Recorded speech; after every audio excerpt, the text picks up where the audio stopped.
High বন্ধুরা, চলে এলাম আবার একটি নতুন ভিডিও নিয়ে। আজকে ভিডিওটি অনেকটাই বড় হতে চলেছে, তাই ভিডিওটি না টেনে সম্পূর্ণ দেখার অনুরোধ রইল। আজকের ভিডিওটি থাকছে ক্রিসমাস স্পেশাল ভিডিও। এখানে আমি বানিয়ে দেখাবো সান্তা ক্লজ, ক্রিসমাস ট্রি এবং স্নোম্যান। এই তিনটিকে বানিয়ে কিসের ওপরে আমি ডেকোরেশন করলাম, পুরো ভিডিওটি থাকছে এইসব নিয়ে। তো যাই হোক, আমি স্মৃতি, ওয়েলকাম টু মাই চ্যানেল। সবার প্রথমে আমি বানিয়ে নেব একটি সান্তা ক্লজ। এই সান্তা ক্লজটি বানানোর জন্য আমি ব্যবহার করেছি সেই বাচ্চাদের নাকের ড্রপের কৌটোগুলি। অট্রিভিনের যে কৌটোগুলো হয় নাকের ড্রপের, ঠিক সেই রকম কৌটো। অট্রিভিনের কৌটোগুলিই আমি ব্যবহার করেছি এখানে। তো যাই হোক, এখানে আমি ওয়াল পুট্টির ক্লে ব্যবহার করেছি। ওয়াল পুট্টির ক্লে মানে ওটাকে বানাতে হয় জল দিয়ে মেখে। তো কিভাবে বানাবে তোমরা? ওয়াল পুট্টির প্যাকেট 1 কিলোর প্যাকেট 40 থেকে 50 টাকার মধ্যে পেয়ে যাবে। সেই প্যাকেটটি কিনে এনে, যেমন আমরা আঠা মাখাই আর কি, রুটি বা লুচি বানানোর জন্য যে আঠাটা মাখাই, অল্প অল্প জলের সাহায্যে ডো বানিয়ে নিই, ঠিক সেই রকমই এখানে তোমাদেরকে ওয়াল পুট্টিরও একটি ডো বানিয়ে নিতে হবে। এবং সেই ডোটিকে 2 ঘন্টার মতো ব্যবহার করতে পারবে তখনই সম্ভব যখন তোমরা একটা ভিজে টাওয়াল বা একটা নাকড়া মানে ছেঁড়া কাপড় ছেঁড়া বা যাই হোক জলে ভিজিয়ে নিয়ে ওই ডোটির মধ্যে জড়িয়ে রাখবে।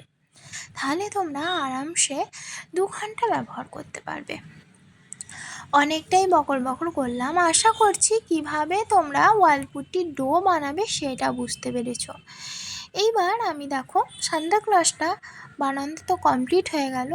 আমি সুন্দর মতো করে কালারও করে নিলাম। এই ওয়াল পুট্টির ওপরে কালার করলে বার্নিশ করার খুব একটা প্রয়োজন হয় না, কিন্তু বার্নিশ করতে পারো। বার্নিশ করলে আরও গ্লেজি এফেক্ট আসবে আর ভালো থাকবে জিনিসটা। অবশ্যই তোমরা বার্নিশ করতে পারো, যখন সেল করবে সেই ক্ষেত্রে তোমাদেরকে বার্নিশ অ্যাপ্লাই করতেই হবে। এখানে আমি দেখো স্নোম্যান বানিয়ে নেওয়ার জন্য দুটো, যেহেতু রসগোল্লার মতো আমায় বানাতে হবে, সেহেতু আমি এখানে হালকা করবার জন্য ফয়েল পেপার ব্যবহার করলাম। অ্যালুমিনিয়াম ফয়েল যেগুলো হয় সেই ফয়েল পেপার ব্যবহার করলাম। তোমরা এখানে খবরের কাগজও আরামসে ব্যবহার করতে পারবে, কোনো সমস্যা নেই, একই কাজ, দুটোর একই কাজ। তবে হ্যাঁ, ফয়েল পেপারটা যেদিকে মুড়বে সেদিকে মুড়ে যাবে, ভাঁজ করলে ভাঁজ হয়ে যাবে, এইরকম একটা ব্যাপার। ফয়েল পেপারে কাজটা খুব সুবিধাজনক হয়, কিন্তু খবরের কাগজের ক্ষেত্রে কি হয়, একটু দড়ি দিয়ে বেঁধে টাইট করে নিলে তোমার কাজটা করতে সুবিধা হয়।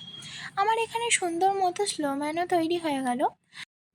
স্নোম্যানটি তৈরি হয়ে যাওয়ার পরে আমি খুব ভালোভাবে ক্লেটিকে হার্ড করে নিলাম এবং তারপরে আমি কালার করে নিলাম।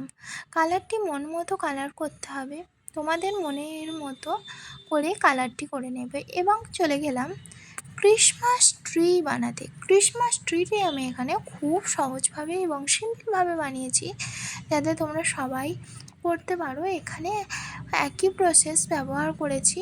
ক্রিসমাস ট্রিটিকে হালকা করবার জন্য আমি এখানে অ্যালুমিনিয়াম ফয়েলই ব্যবহার করেছি। ক্রিসমাস ট্রিটি দেখেই বুঝতে পারছো কতটা সহজভাবে আমি বানিয়েছি। এবং কাঁচির সাহায্যে কেটে কেটে আমি ডিজাইনটি করে নিচ্ছি, সেটা তো আরোই সহজ। খুব সহজেই আমার বানানো হয়ে গেল ক্রিসমাস ট্রি।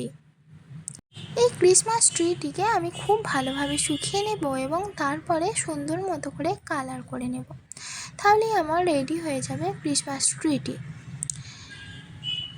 এইবার ক্রিসমাস ট্রি, সান্তা ক্লজ এবং স্নোম্যানটিকে যেটির উপরে ডেকোরেশন করব সেটি বানানোর পালা। আমি এখানে নিলাম কয়েক টুকরো মানে 3খানা কার্ডবোর্ড, লম্বা মতো করে কেটে শেপ দিয়ে রেখেছিলাম এবং অন্য আঠার সাহায্যে জয়েন করে নিলাম। আটার সাহায্যে জয়েন করে নেওয়ার পরে আমি খুব সুন্দর মতোভাবে কালার করে নিলাম, যেখানে আমি রাখবো আমার সান্তা ক্লজ, ক্রিসমাস ট্রি এবং স্নোম্যানটিকে।